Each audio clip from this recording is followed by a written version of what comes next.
कंपन पर रख दिया, साइलेंट पर रख दिया और थोड़ा उंगली हिला डुला करके देखा कि मैसेज क्या है, किसका आया, तो भी आपके मंत्र जप की एकाग्रता नष्ट हुई कि नहीं हुई?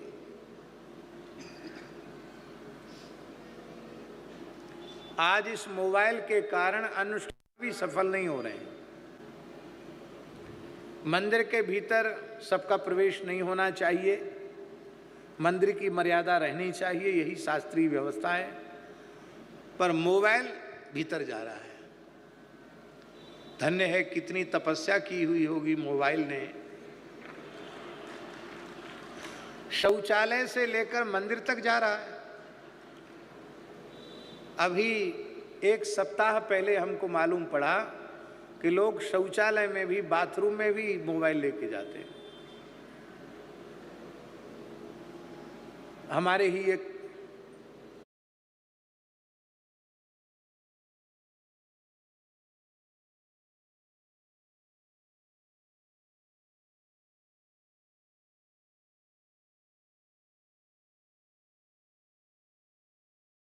कि लोग शौचालय में भी, बाथरूम में भी मोबाइल लेके जाते हैं।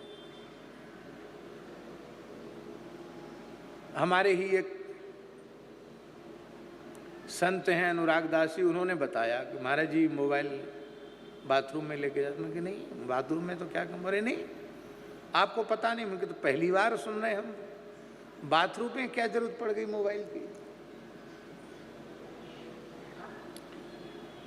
भोजन करते करते उसको छू रहे हैं, जूठा है, सखरा है, वही शौचालय में वही मंदिर में जा रहा है, उसी से शालिग्राम जी का स्पर्श हो रहा, भगवान का स्पर्श हो रहा। कितना बड़ा पाप है।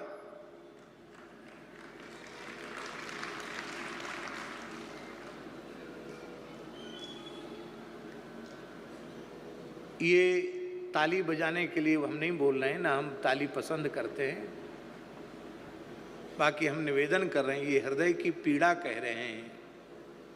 मनुष्य अपने अमूल्य जीवन के समय को व्यर्थ में नष्ट कर रहा है।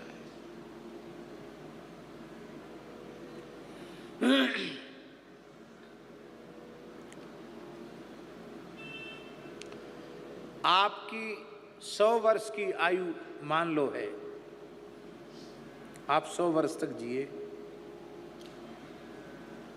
और 100 वर्ष में आपने 100 करोड़ रुपए कमाया, एक अनुमान बता रहे हैं। पैदा होती तो कमाना शुरू किया नहीं होगा, 20-21 वर्ष में कमाना शुरू किया होगा। तो मान लो 80 वर्ष की आयु खपा करके आपने 100 करोड़ रुपए कमाया। अब भगवान आपके सामने आ जाएं तो आप उनसे कहना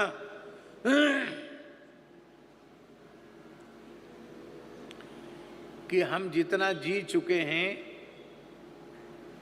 इतनी ही आयु हमको दे दो, और हमने 80 साल में जो 100 करोड़ कमाया है वो पूरा का पूरा ले लो, हमको 80 वर्ष की और आयु दे दो, मिलेगी? तब वो कहे कि नहीं 40 वर्ष की दे दो, 80 नहीं दे सकते, आधा कर दो, उतना भी नहीं मिलेगा। उससे आधा कर दो, 20 वर्ष दे दो, बोले नहीं। 20 दिन की दे दो, बोले नहीं मिलेगी। 20 घंटे की दे दो, बोले नहीं मिलेगी। 20 मिनट की दे दो, नहीं मिलेगी। 20 सेकंड की दे दो, बोले नहीं मिलेगी। मौत आ जाएगी तो 1 सेकंड की आयु आपको नहीं मिलेगी। मृत्यु आपकी आ गई तो 1 सेकंड भी आपको 100 करोड़, 1000 करोड़, लाख करोड़ रुपए देकर भी 1 क्षण की आयु आपको नहीं मिल सकती है। तीनों लोगों की संपत्ति लुटाकर भी 1 क्षण की आयु नहीं मिल सकती है। समय इतना मूल्यवान है, इतने मूल्यवान समय को हम नष्ट कर रहे हैं। हाँ, इस अंश में हम विज्ञान को धन्यवाद देते हैं कि कुछ विवेकी लोग मोबाइल के माध्यम से महत्पुरुषों की, सत्पुरुषों की वाणियाँ सुनते हैं उतना तो ठीक है, उतने में हम बुराई नहीं करेंगे, पर इसके अतिरिक्त जो प्रपंच में समय नष्ट करते हैं बहुत बुरी बात है।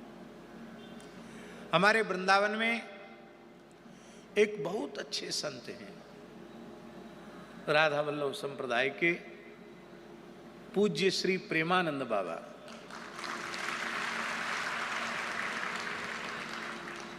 वे वृंदावन से कहीं जाते नहीं हैं और हमको तो ठाकुर जी ने यही सेवा सौंप रखी है, चक्कर लगाते रहो, तो हमको तो लगातार प्रवास में रहना पड़ता है। तो हम चाहे किसी प्रदेश में जाएं, वहाँ तमाम युवक युवतियाँ ऐसे मिलते हैं जो कहते हैं कि हम बाबा का सत्संग मोबाइल पर सुनते हैं, उससे हमारा खान पान पवित्र हो गया, हमारा जीवन बदल गया, हम नाम जप में लग गए। अनेक लोग अपनी अनेकों अनुभूतियाँ बताते हैं और पूरे देश में बहुत बड़ा क्रांतिकारी परिवर्तन उनके सत्संग के माध्यम से आया। प्रत्यक्ष नहीं, आधुनिक विज्ञान के माध्यम से जो सत्संग मिल रहा है उससे लोगों के जीवन में परिवर्तन आया। तो यदि आप विज्ञान का उत्तम उपयोग अपने हित के लिए, अपने कुटुंब के हित के लिए कर सकते हैं, उस अंश में अच्छी बात है, पर जो समय नष्ट करने वाली बात है वो नहीं होनी चाहिए।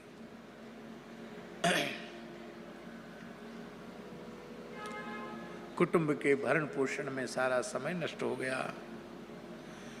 देहापत्य कलत्रादि स्वात्म सैन्ये स्वसत्स्वपि तेषां प्रमत्तो निधनम पश्यन्नपि न पश्यति।